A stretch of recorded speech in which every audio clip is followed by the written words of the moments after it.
I'm Becca, your crazy crippled cannabis coffee chick, and I'm here to educate you on cannabis. Partnered up with these guys, the Cannabis Caucus. Shout out, you're awesome and you rock. Okay, and honestly, they fill my cup, and I love them. They're like family. With that being said, I'm gonna try and keep my cool on this video, and I know it's not Wednesday, but I couldn't help myself. I had to say something. Because this involves misinformation, cannabis, and children. And it also hits really close to home. Like, it affects people that I care about. And I'm tired of people misinforming other people about things that they know nothing about. With that being said, unless you have a child with a neurodivergency, as in ADHD, autism, or epilepsy, and you know nothing about how cannabis can help these kids, shut your mouth and listen. Because you're harming these kids. You're hurting them. And let me explain why. If you don't know or haven't seen the documentary Charlotte's Web, you should. And if it doesn't make you cry, then you have a black heart and no soul, in my opinion. Because it's a heartbreaking story. It's about a little girl who had massive amounts of seizures, like hundreds of seizures a day. And these parents risked losing their child to go try and get help because nothing else was working. And they knew that in adults, cannabis can help with epilepsy. So that's her illness consisted of epilepsy and a few other things. I don't know all the things, but through the multiple hundreds of seizures she would have during the week was a nightmare. I couldn't even imagine what her parents went through, or her twin sister, who woke up every day, gave her sister a hug, and said, "I'm so glad you made it through the night, Charlotte." I'm sorry, this one just, it gets to me. Because when you sit there and you watch this little girl not be able to walk, talk, and all she can do is just lay there. She can't even crawl. And she's 3, 4 at the time that they started to try this. They found a strain that these 7 brothers developed, and it was low THC. And they were having a hard time getting it because it was low THC. So they were having a hard time selling it. Well, knowing that it was good for epilepsy, Charlotte's parents went down to Colorado and met these 7 brothers. And they conducted an experiment to see if their strain could help Charlotte. And it did. Within a year, she was walking, she was talking. Within 2 years, she was riding a bicycle. Having only, on average, 3 seizures a week. So she went from having hundreds of seizures a week to having 3 because of cannabis.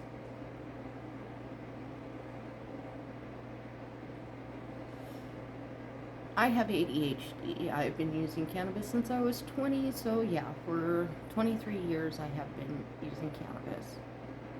for my ADHD. I went undiagnosed till I was 39. And little did I know that's what I was using cannabis for until I was diagnosed. But it helped. It helped keep my mind straight. It helped keep me grounded. And it I can't even explain it. It just helped. And I'm not one that really likes to get stoned to the point where I'm just on the couch not doing anything, and this is annoying me because you can't see the whole. There we go.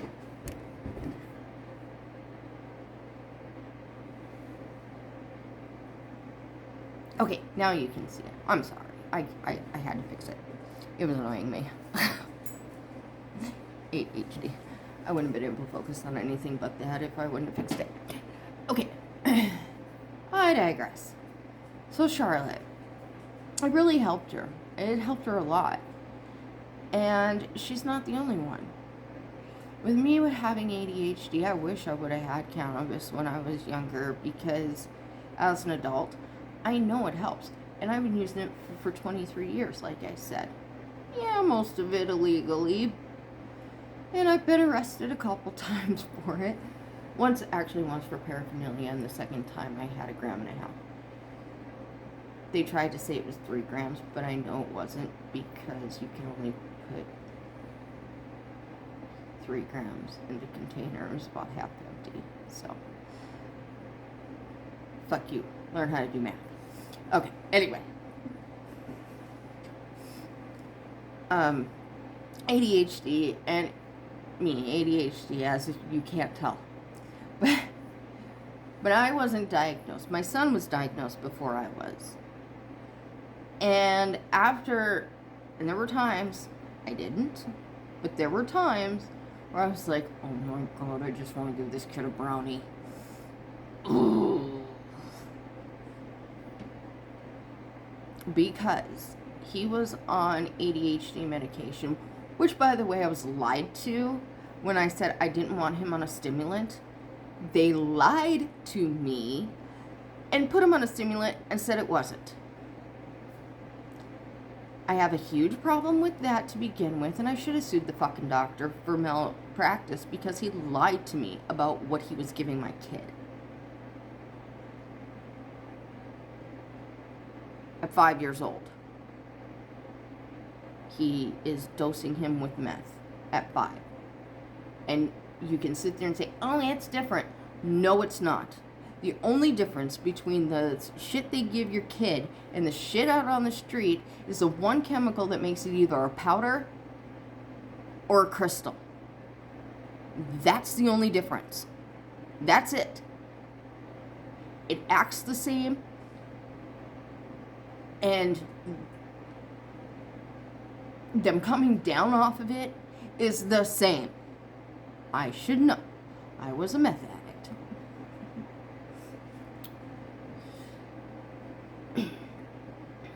But I digress. I would have much rather have given him cannabis if I could have, and I actually took him off the meds because him coming down off of it, he was so aggressive.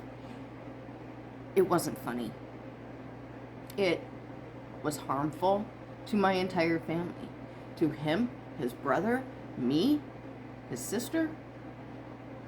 And I don't mean like violently harmful. I just mean like verbally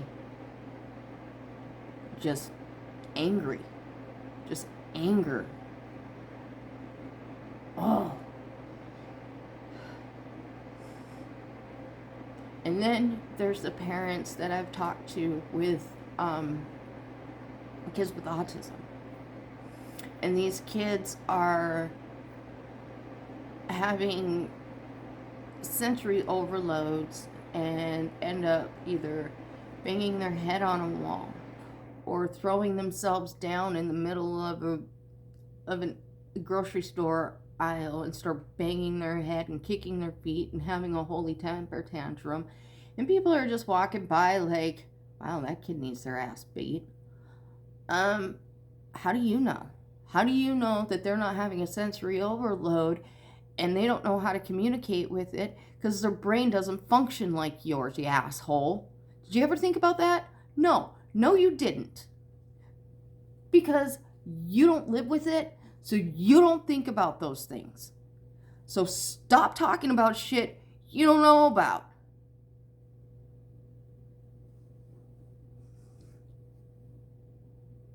These kids are suffering. And these parents are suffering too because they know there is something out there on this planet that was given to us, that grows on this planet, that could help their kid, and they will get in trouble if they try to help their kid in this way. How is that right? In my view, from my point of view, and from my opinion, that is fucking child abuse. And maybe you guys ought to take that into consideration the next time you want to say something about some parent giving their child a fucking brownie or a goddamn gummy bear that's going to help them through the day, to walk, to talk, to be able to handle going out into the real world and being a productive member of society.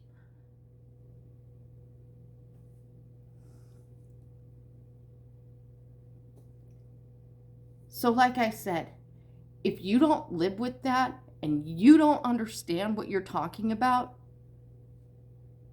shut up and educate yourself. And don't believe those fucking studies that the government's given out that says all this crap that is bullshit. All right, let's be honest. It's just fucking bullshit.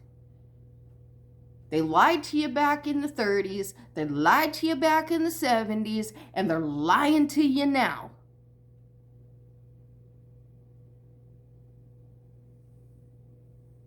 There is a reason our body has a cannabinoid system.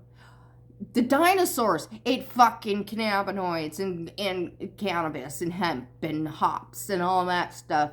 Yeah, hemp, cannabis, and hops. The three hemp, marijuana, and hops. The three cannabis sisters. That's what I like to call them. The three cannabis sisters. And I think it's about time that marijuana got a seat at the table.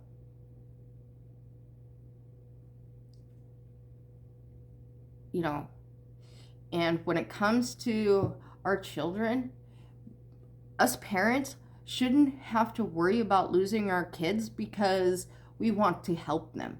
And we want to help them with a natural substance that we know will help them. Not.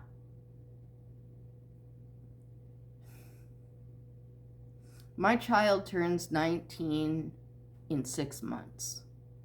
And at the age of 19, he can get his medical card for ADHD. And we can't wait.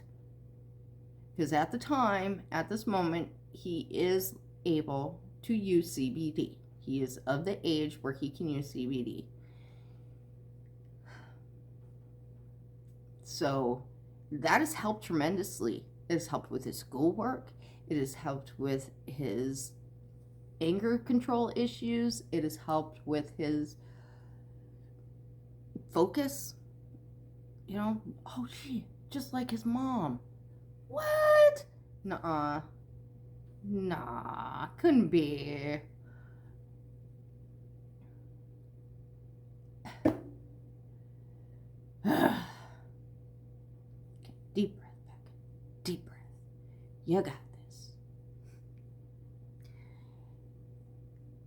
It is so frustrating for me to sit here and know that this plant will help my child, and I can't help him.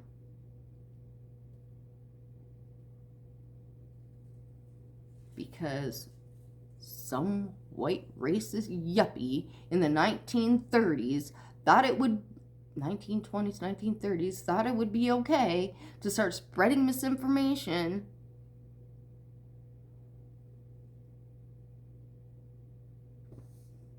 And look where it's gotten us. Kids are suffering. People are in jail for the rest of their lives. And you have the audacity without even talking to people who go through this, just by reading some study made by the government.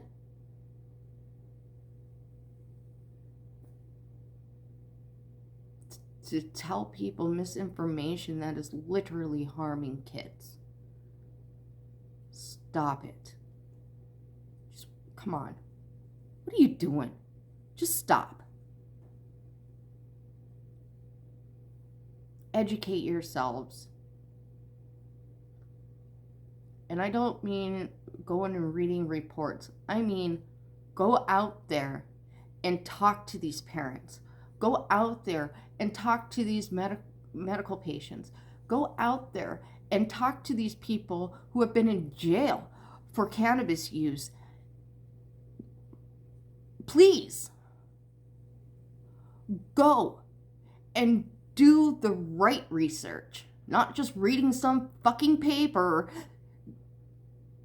that was based on some doctor's opinion that was paid by the government to say, oh, hey, by the way, we're going to pay you to make sure that we're right. And when the information came back that they were wrong, they buried it. And they still continue to lie to you people. To lie to us. To lie to everyone. And it wasn't just our government. The Canadian government did it too. How do I know?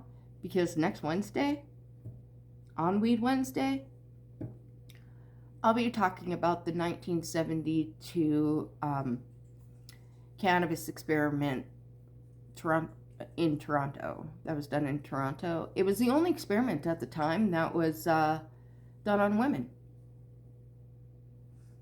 Yeah, it's an interesting one. So, with that being said, please hit the like, subscribe, and all the things down below so you can help us and yourself free the plant and free the people. Till next time.